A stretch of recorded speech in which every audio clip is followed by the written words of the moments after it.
શ્રી ગણેશાય નમઃ મિત્રો, આપ જોઈ રહ્યા છો યુટ્યુબ પર આપણી ચેનલ ધાર્મિક વ્રતકથા. આપ સૌનું હાર્દિક સ્વાગત છે. આજે આપણે ધનતેરસની સાંજની પૂજા વિશે જાણીશું. સાથે જ 13 દીપક પ્રગટાવવાના મહિમા વિશે પણ સમજશું કે આ 13 દીપક કોના માટે પ્રગટાવવામાં આવે છે. ઉપરાંત યમદીપ દાન વિશે પણ જાણકારી મેળવીશું. જો આપને આ વિડિયો પસંદ આવે તો લાઇક અને શેર જરૂર કરજો. અને જો આપ આ ચેનલ પહેલીવાર જોઈ રહ્યા છો તો સબસ્ક્રાઇબ કરવાનું ભૂલશો નહીં, જેથી નવા વિડિયોનો સંદેશા આપ સુધી તાત્કાલિક પહોંચે. ઓમ શ્રી મહાલક્ષ્મીએ ચ વિદ્મહે વિષ્ણુપત્ન્યે ચ ધીમહિ તન્નો લક્ષ્મી પ્રચોદયાત. બોલો માતા મહાલક્ષ્મીજીની જય. ધનતેરસની સૌ ભક્તજનોને શુભ અને મંગલ કામનાઓ. મિત્રો, ધનતેરસની પૂજાનું ખૂબ જ મહત્વ છે. આમ તો દિવાળીના 5 પર્વ ધનતેરસ, કાળી ચૌદસ, દિવાળી, બેસતું વર્ષ અને ભાઈબીજ મનાવવામાં આવે છે. પરંતુ ધનતેરસની પૂજા ખાસ મહત્વ ધરાવે છે. આ પૂજા દિવાળીની રાત્રિ જેવી જ હોય છે, સરળ રીતે કરવામાં આવે છે. માતા મહાલક્ષ્મીને મનાવવા માટે આપણે ધનતેરસના દિવસે પૂજન કરીએ છીએ. ધનતેરસ નામનો અર્થ જ એવો છે કે આ દિવસે ધનની દેવી લક્ષ્મીજીની પૂજા કરવામાં આવે છે. તેરસની તિથિ ભગવાન મહાદેવને પ્રિય ગણાય છે. પૂજાની તૈયારી. ધનતેરસની પૂજામાં નીચેની વસ્તુઓ રાખવી જોઈએ: માતા મહાલક્ષ્મી, શ્રી ગણેશજી અને મા સરસ્વતીના ચિત્ર અથવા મૂર્તિ, ધૂપ, દીપ, નૈવેદ્ય, અક્ષત, દક્ષિણાવર્તી શંખ, કમળ અથવા લાલ પુષ્પ, નાળાછડીમાં ગોમતી ચક્ર, કોડી, ચણોઠી, લવિંગ, સોપારી અને એલચી. આ પોટલી પૂજા કર્યા બાદ તિજોરીમાં રાખવામાં આવે છે. જે વાસણ, ધાણ, નમક કે સાવરણી ધનતેરસે ખરીદવામાં આવ્યા હોય તેની પણ પૂજા કરવી. કુંભ સ્થાપન માટે જરૂરી સામગ્રી.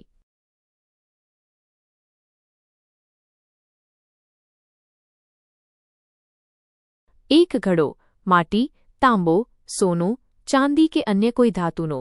શ્રીફળ, ચુંદડી. 5 નાગરવેલ કે આસોપાલવના પાન, સોપારી, પૈસો, દુર્વા, અક્ષત, કંકુ, હળદર વગેરે. ભોગ માટે ખીર કે કોઈ સફેદ મીઠાઈ કે કેળા રાખવા. પૂજાવિધિ. એક બાજોટ પર લાલ વસ્ત્ર પાથરી તેમાં માતા મહાલક્ષ્મીની મૂર્તિ કે ચિત્ર સ્થાપિત કરવું. તે સાથે શ્રી ગણેશજી અને મા સરસ્વતીને પણ સ્થાપિત કરવાથી ત્રણેયની કૃપા પ્રાપ્ત થાય છે. ભગવાન ગણેશજી સદ્બુદ્ધિ આપે છે, મા સરસ્વતી જ્ઞાન આપે છે અને માતા લક્ષ્મી ધન અને સમૃદ્ધિ આપે છે. આજે માતા લક્ષ્મીજીની પૂજા તેમના દત્તક પુત્ર શ્રી ગણેશજી સાથે થાય છે. દીપક પ્રગટાવવાની વિધિ. કોઈ ધાતુ કે માટીના દિયા, કોળિયા લેવા. લાલ દોરાની કે મોલીની લાંબી વાટ બનાવી તેમાં ઘી કે તેલ ભરી શકાય. ગાયનું ઘી, સરસવનું તેલ અથવા તલનું તેલ ઉપયોગી છે. સરસવનું તેલ વાપરવાથી શનિદેવની કૃપા મળે છે. ઘટ સ્થાપનનું મહત્વ. ઘટ સ્થાપનથી માતા લક્ષ્મીનો અખંડ વાસ ઘરમાં રહે છે. ધનતેરસની પૂજા દર વર્ષે એકવાર થાય છે. આ દિવસે લક્ષ્મીજીની પૂજાથી ઘરમાં સુખ, શાંતિ અને સમૃદ્ધિ આવે છે. ઘટ સ્થાપન કરતી વખતે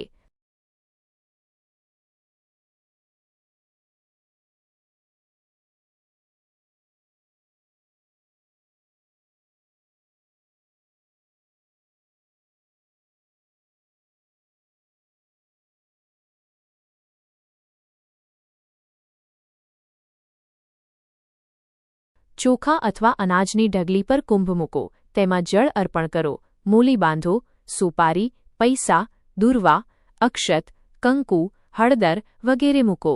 ત્યારબાદ શ્રીફળ ઉપર મૂલી કે લાલ ચુંદડી બાંધી તેની 3 આંખ પૂજક તરફ રહે તે રીતે મૂકો.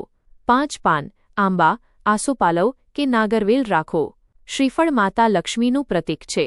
તેની પૂજા કરવાથી ઘરમાં ધન, આરોગ્ય અને સૌભાગ્ય વધે છે. ઘટ સ્થાપન કર્યા પછી માતાની સામે ધૂપ, દીપ અને નૈવેદ્ય અર્પણ કરવો. પૂજાની શરૂઆતમાં પુષ્પ અને દળ અર્પણ કરાય છે. ત્યારબાદ વિવિધ ભોગ ધરવામાં આવે છે. ચાંદી, સોનાની વસ્તુ અથવા નવા વાસણ ખરીદેલા હોઈએ તેની પણ પૂજા કરવામાં આવે છે. ત્યારબાદ ધનની પૂજા કરવામાં આવે છે. જે દેશમાં આપણે રહીએ છીએ તે દેશના ચલણ પ્રમાણે પૈસાનું પૂજન કરવું જોઈએ, એટલે કે ભારતમાં રૂપિયાનું પૂજન કરવું. ધનની પૂજા કર્યા પછી લક્ષ્મી પોટલી તૈયાર કરવામાં આવે છે. તે માટે એક નાનું લાલ વસ્ત્ર લો. તેમાં કોડી, ગોમતી ચક્ર, ધાણા, ચણોઠી, લાલ કે સફેદ જે હોય તે, એલચી અને લવિંગ મૂકો. જો ચણોઠી ન હોય તો પણ ચાલે. આ બધી વસ્તુઓને એક નાની પોટલીની જેમ વાળી લો અને મૂલીથી બાંધી દો. આ પોટલીને માતા મહાલક્ષ્મીની સામે પૂજા સમયે ધરી દો. પૂજા પૂરી થયા પછી આ પોટલી તિજોરીમાં રાખવી, જેથી ઘરમાં ધન અને સમૃદ્ધિ વધે. જ્યારે માતાનું પૂજન પૂર્ણ થાય છે ત્યારે આરતી કરવામાં આવે છે. આરતી પછી 13 દીપક પ્રગટાવવામાં આવે છે.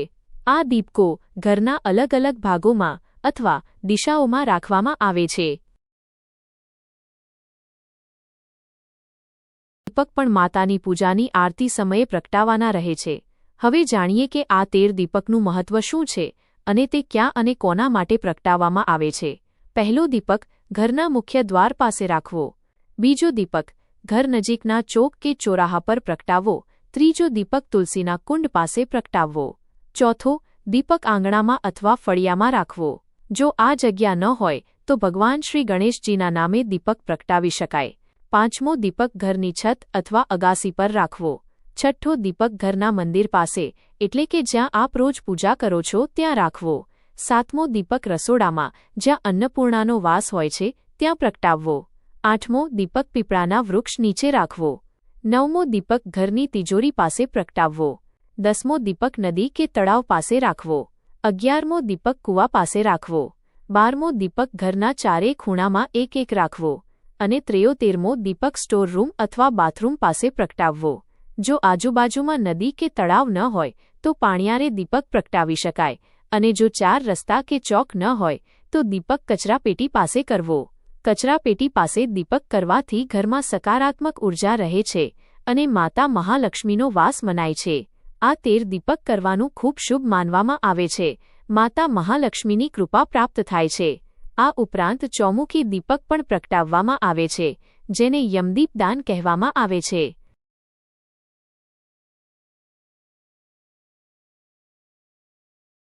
યમદીપ દાન ધનતેરસના દિવસે કરવો ખૂબ જ શુભ ગણાય છે. ઘણા ભક્તો ધનતેરસથી લઈ કાળી ચૌદસ, દિવાળી, બેસતું વર્ષ અને ભાઈબીજ સુધી દરરોજ યમદીપ દાન કરે છે. યમદીપ દાન કરવાની વિધિ: લોટનું એક નાનું કોળિયું લો, તેમાં 4 વાટો બનાવો, તેમાં સરસવનું કે તલનું તેલ ભરો.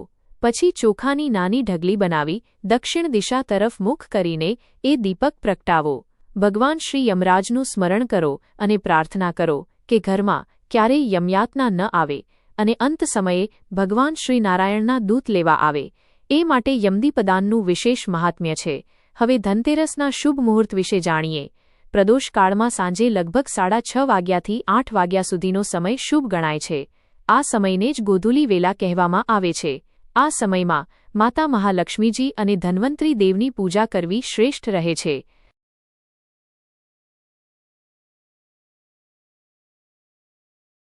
મહાલક્ષ્મીની પૂજા માટે જે બાજોટ અને સામગ્રી તૈયાર કરવામાં આવે છે તે આખી રાત એ જ રીતે રાખવી જોઈએ.